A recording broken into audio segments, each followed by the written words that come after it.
Hey guys, Jedi270 here from Airsoft RX and TX911gear.com. What you're looking at are a few weapons on the table. We're going to talk about a couple of them briefly in this part 1, and then we'll ease into part 2.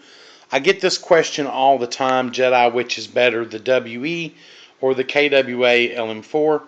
And we're going to go deeper into it. We're going to look at the internals. We're going to look at the guns themselves. And then basically from that point on, you should be able to draw your own conclusion as to which gun you like better versus on the pros and the cons of the gun. So first of all, let's take a look at the WE DMR that I've built. Magpul CTR. This is not PTS. This is real steel. UTG battle grip. And we have up here the 9 by something by 42, whatever, I can't remember which. Then you've got the Troy battle rail. I absolutely love this rail, which I have done the nickel on the barrel, and the Gemtech Halo QD silencer, and the bipod, the AMP. One of the things about the WE that I really enjoy is the simple fact that this rifle is so realistic it's not even funny. And the fact that they were getting seized in Taiwan and here in the United States in customs because they were so realistic for such a long time, you couldn't get them. And folks like out at Airsoft Northwest, they were having a hard time getting them. You just couldn't get them in the States. They were so realistic, and the ATF loves to tap dance all over WE. And this is because WE does such an attention to detail. This rifle, out of the box, there's nothing wrong with it. All the internals on this gun right now are still stock. RA Tech does a drop-in trigger box. You remove a couple of screws, the selector switch, vice versa. You pull the stock out, you put the steel in, and the gun's perfect. So if you want realism and you don't mind putting in the steel trigger box, then this is the gun for you. I absolutely love the WE. Anybody will tell you, Booby M4H, John J. Rambo, anybody will tell you that has any kind of dealings with gas guns, you pull back this charging handle, and it's a tactile experience like none other. Okay, a lot of people talk about WE having crappy paint. Well, this gun's, it's a couple months old now. I've got some use out of it. I don't have any paint wear. Down here is the WEX DM40.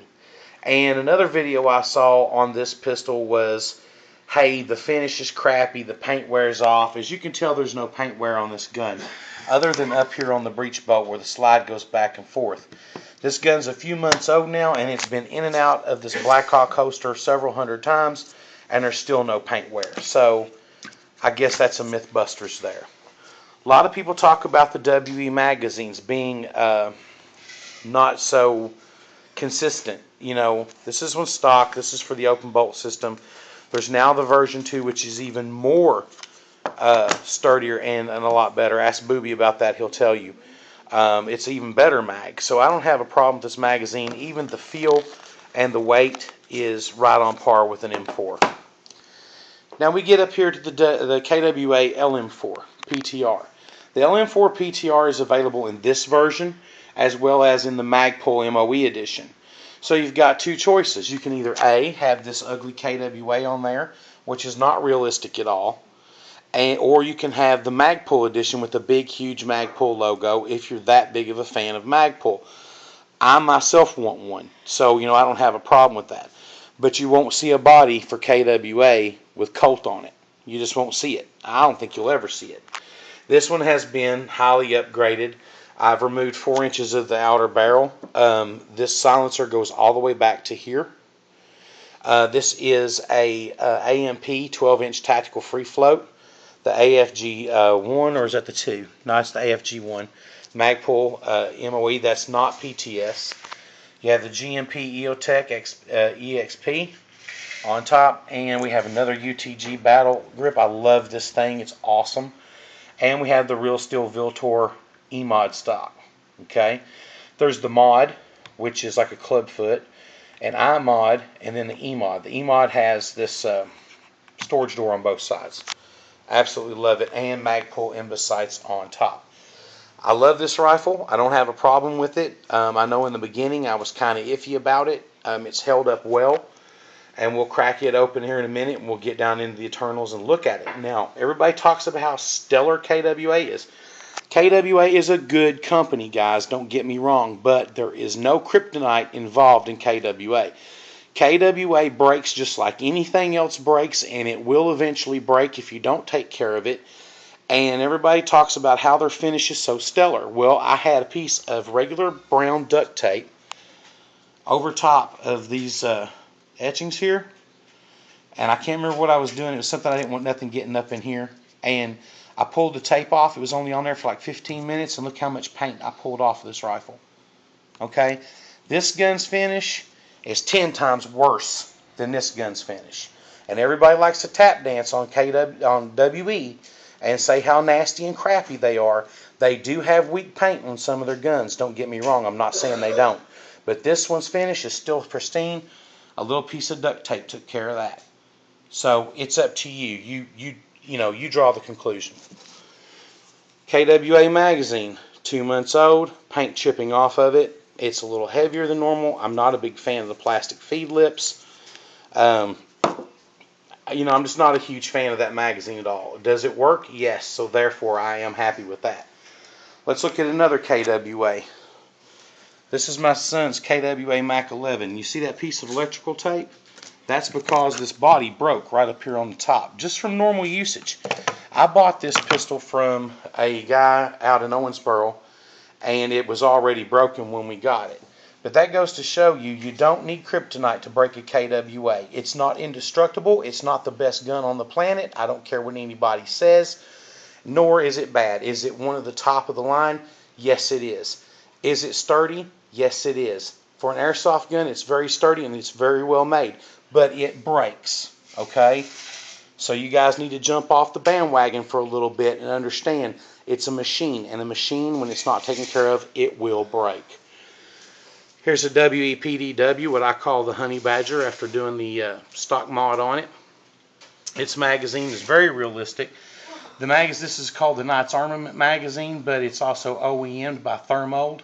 I was going to bring in a real steel Thermo mag to show you, but it is made by that company for Knights Armament. So Knights Armament does not make that magazine. They just put it in with their kits. Tapco Vert Grip, the short stubby. Magpul MOE, not PTS. Magpul CTR, not PTS. Knights Armament type sights, and I have gone back and done the flat dark earth on the top of it, left the bottom black, and nickeled the barrel. So basically, guys, what I'm trying to get at is if you don't take care of these guns, they are going to fail you. They are machines. And the WE Scar is one that is talked about badly quite a bit. Mine's still out in the shop, out there in the rack where I was showing it to a person the other day. It's not in here on the table.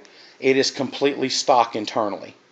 And there's not a thing in the world wrong with it. And I've had the daggone thing for almost 3 years, and I use it constantly.